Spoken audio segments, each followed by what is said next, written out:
Health anxiety is something a lot of us can relate to, whether it's worrying about a strange ache, Googling symptoms late at night, or constantly checking our bodies for signs of illness. But have you ever stopped to think about how this anxiety is maintained? Today, I want to take you through the old and new models of health anxiety and to show you how we can break free from common health anxiety cycles. And by understanding these models, what you'll see is that health anxiety isn't just about your body, it's more about your thoughts, your behaviors, and the patterns that keep the health anxiety going.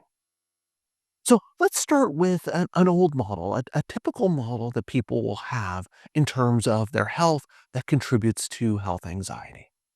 Imagine health anxiety as like a wheel that's spinning in one direction. It's a cycle that feeds itself, and once it gets going, it can almost feel impossible to stop it. And this cycle begins with a trigger, something internal, a physical sensation like a headache or a racing heartbeat, or it can be external, like hearing about a friend's illness or seeing a news story about some sort of disease. These triggers are normal. They're common. Everybody experiences them from time to time. But for someone with health anxiety, what these triggers do is they activate unhelpful health rules and assumptions. And these health rules and assumptions are often beliefs that we've developed over time, often without even realizing it. So, for example, maybe you grew up in a household where every minor symptom was treated as a potential emergency. Or maybe you've had a personal experience with an illness that left you feeling vulnerable. Over time, these experiences can shape our beliefs. Any pain becomes a sign of something serious. I must always be vigilant about my health. If I don't catch an illness early, it's going to be too late. And once these beliefs are activated, they then shape how we interpret the trigger. A headache isn't just a headache, it's a brain tumor.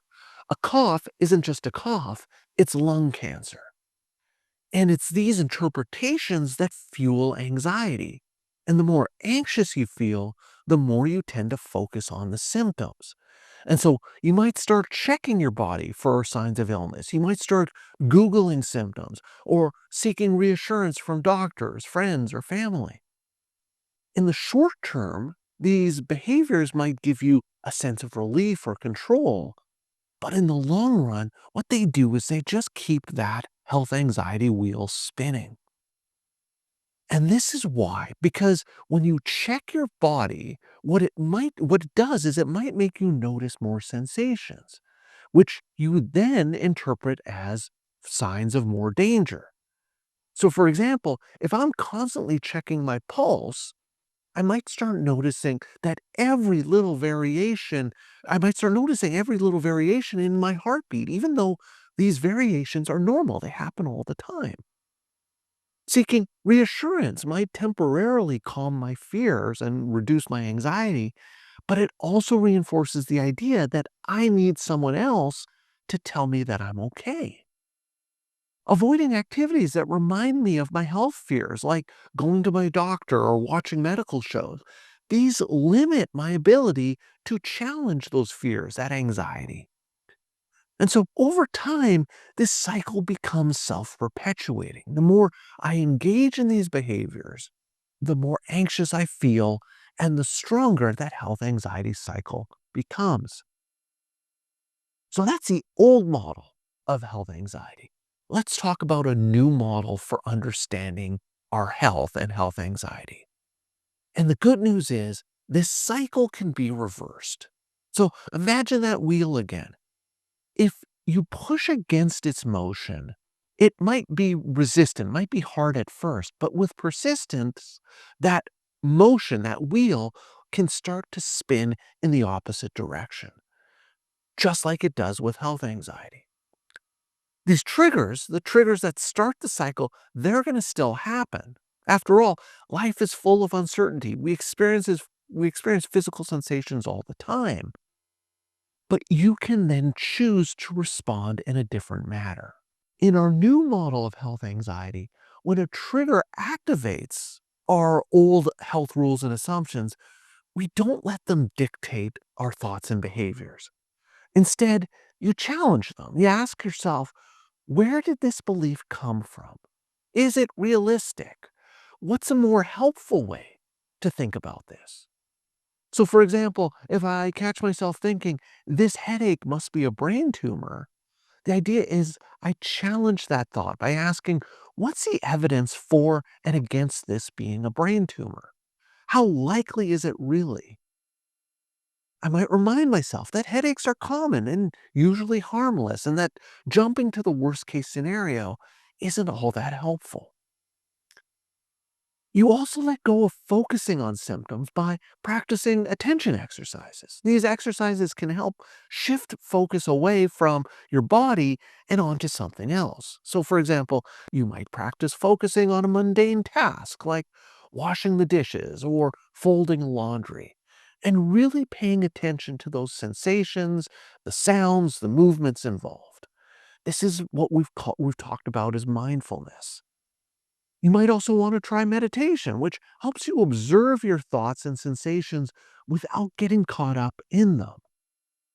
You might want to try postponement, setting aside a specific time and place to worry so it doesn't consume your day or doesn't consume this moment.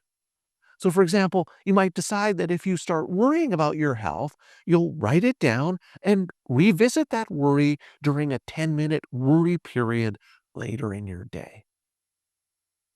In our new model, we also reduce checking and reassurance seeking by asking, how helpful is this behavior? What's a better way to respond? So, for example, if you feel the urge to Google your symptoms, you want to ask yourself, what am I hoping to achieve by doing this? Will it really help, or will it just make me more anxious? And instead of doing that, you might decide to distract yourself with an activity that you enjoy, or you remind yourself of a time that you worried about a physical symptom and it turned out to be just fine. And finally, in our new model of health anxiety, you gradually confront the things you've been avoiding. This might mean going to a doctor's appointment without canceling, watching a medical show without changing the channel, or having conversations about health without seeking reassurance. And these behavioral exposures can feel scary at first, but they're essential to help break this cycle. Every time you confront a fear, you learn that you can handle it, and the fear loses some of its power. So, at first, these changes might feel uncomfortable. It's like learning to ride a bike. You might wobble from the start, you might fall a few times, but with practice, it gets easier. And over time, your old health rules and old health assumptions begin to lose their power.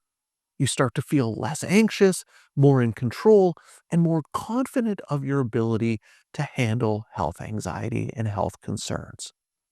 That wheel spins in a new direction, and you're no longer trapped in the cycle.